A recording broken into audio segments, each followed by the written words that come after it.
नमस्कार मैत्रिणींनो, श्री स्वामी समर्थ. तुमच्या सर्वांचे आपल्या चॅनलमध्ये खूप खूप स्वागत आहे. तुमच्या सर्वांच्या सर्व चांगल्या मनोकामना पूर्ण होत, हीच मी महाराजांच्या चरणी प्रार्थना करते. आणि आजच्या आपल्या नवीन व्हिडिओला सुरुवात. कुठलीही समस्या असो किंवा ती कितीही मोठी असली तरी अशा प्रकारच्या समस्या निवारण्यासाठी कोणती रामबाण सेवा आपल्याला करायची आहे, तर तेच आज आपण जाणून घेणार आहोत. आज आपण संसारात असताना अनेक प्रकारच्या समस्या अडचणी येत असतात. त्याला आपण खूप मार्ग शोधत असतो. ज्योतिषींना पत्रिका दाखवत असतो, हात दाखवत असतो, तरी देखील आपल्याला काही उपाय करूनही कितीही उपाय केले तरी आपल्या समस्या सुटत नसतात. तर अशा वेळी एकदा तुम्ही श्री गुरुचरित्र ग्रंथ पारायण करून बघा. खूप छान अनुभव येईल. दत्त महाराज आपल्याला नक्कीच या संकटातून मार्ग दाखवतील. तर आता दत्त जयंती सप्ताह येत आहे, तर तुम्ही नक्की अगदी मी आवर्जून एकदा तरी गुरुचरित्र पारायण करून बघा. आपण आपले कुलदेवी कुलदैवत यांना विसरलो, त्यांचा आशीर्वाद विसरल्यामुळे आपण त्यांचा आपल्याला आशीर्वाद मिळत नाही. कुलदेवी कोपलेली आहे, पितृदोष आहे, पितृदोषाचा त्रास होतोय, अनेक प्रकारचे शारीरिक मानसिक त्रास होत आहे, वास्तुदोष किंवा भूमिदोष, वाईट शक्ती त्रास देत आहेत. आपली काही चुकी नसताना प्रारब्धवश काही त्रास होत आहे, आपल्याला काही कळतच नाही, सारखे अपयश येत आहे. अशा वेळेस आपण भोंदू लोकांचा आधार न घेता फक्त आपली फसवणूक आपण करून घ्यायची नाहीये. तर अशा वेळी आपल्याला वाईट शूद्र तंत्र विद्येकडे न वळता केंद्रामध्ये श्री गुरुचरित्र पारायण नक्की करा आणि श्री स्वामी समर्थ महाराजांच्या कृपेचा अनुभव एकदा तरी तुम्ही नक्की घेऊन बघा. आपण अनेक उपाय करतो, खूप उपासना करत असतो, तरी देखील आपले पितृदोष कमी होत नाही. आपल्याला वेगवेगळ्या खूप साऱ्या समस्यांना सामोरे जावे लागते. आपली आध्यात्मिक प्रगती खुंटते. संसारात अनेक अडचणींना आपल्याला तोंड द्यावे लागते. गंभीर समस्या निर्माण होतात. जीव अगदी आत्महत्या करण्यास प्रवृत्त होतो. अशा वेळेस तुम्ही श्री दत्तगुरूंना शरण जा आणि एकदा तरी श्री गुरुचरित्र पारायण करून बघा.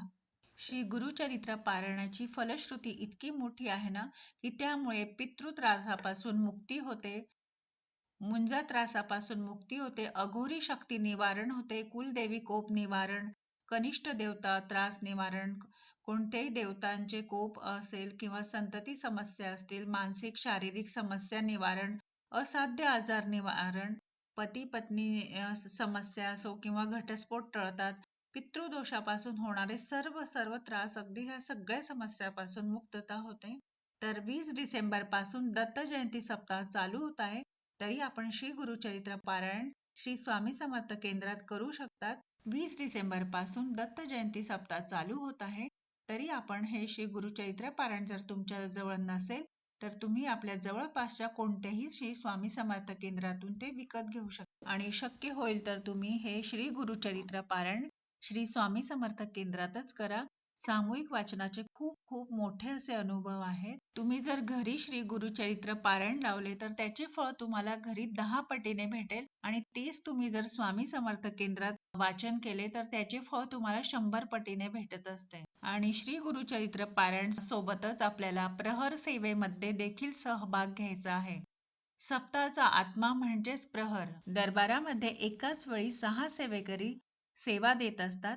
तर जे 2 सेवेकरी असतात ते वीणावादन करत असतात आणि 2 सेवेकरी जपमाळ करत असतात आणि 2 सेवेकरी हे श्री स्वामी चरित्र सारामृतचे वाचन करत असतात. या सेवेमध्ये कोणत्याही प्रकारचा खंड पडू द्यायचा नसतो. प्रहर हे सकाळी 8 ते रात्री 8 हे भगिनी सेवेकऱ्यांसाठी असते आणि रात्री 8 ते सकाळी 8 हे पुरुष सेवेकऱ्यांसाठी असते. कठीण वेळेत प्रहर करणे अतिशय महत्वाची सेवा आहे. दुपारी 12 ते 4 ची वेळ व रात्री 12 ते पहाटे 4 ची वेळ या कठीण वेळेत प्रहर करायचा असतो. अधिक पुण्य या कठीण वेळेच्या माध्यमातूनच सेवेकऱ्यांना मिळत असते आणि म्हणून दुपारी 12 ते 4 च्या माध्यमातून कठीण वेळेस झोपेचा त्याग करून आपल्याला प्रहर सेवा सांभाळायच्या असतात.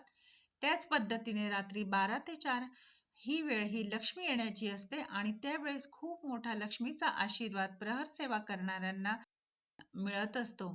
प्रहराच्या वेळी श्री स्वामी समर्थ महाराज आणि सेवेकरी यांचे संधान सांधले जात असते.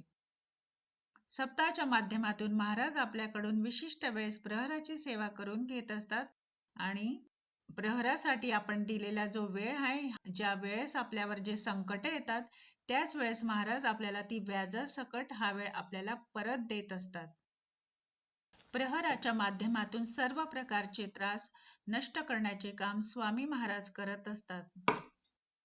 सप्ताह काळामध्ये तुम्ही पारायण केले पण प्रहर सेवा केली नाही, तर सेवेकऱ्याची सेवा ही अपूर्ण मानली जाते. त्यासाठी तुम्ही एकदा पारायण केले नाही तरी चालेल, पण प्रहर सेवेमध्ये नक्की नक्की सहभाग घ्या. आणि सप्ताह काळातली आणखी एक महत्वाची सेवा आहे ती म्हणजे याग. या सप्ताह काळामध्ये वेगवेगळे याग होत असतात.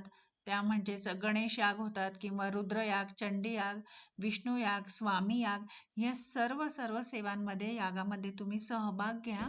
या सर्व सेवा करत असताना स्वामी महाराज तुम्हाला सर्व संकटातून कसे बाहेर काढतील हे तुम्हाला कळणार देखील नाही.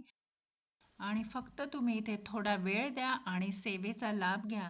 तुम्ही हा जो वेळ दिला आहे त्या वेळेच्या एवजात तुम्हाला इतकं काही भेटणार आहे की तुम्ही त्याची कल्पना देखील केली नसेल. आणि अगदी लहानशा माहितीसोबत आजचा व्हिडिओ इथंच थांबवते. झालेली सेवा महाराजांच्या चरणी रुजू करते आणि पुन्हा भेटूया अशा नवीन व्हिडिओ सोबत. तोपर्यंत सर्वांना बाय आणि श्री स्वामी समर्थ.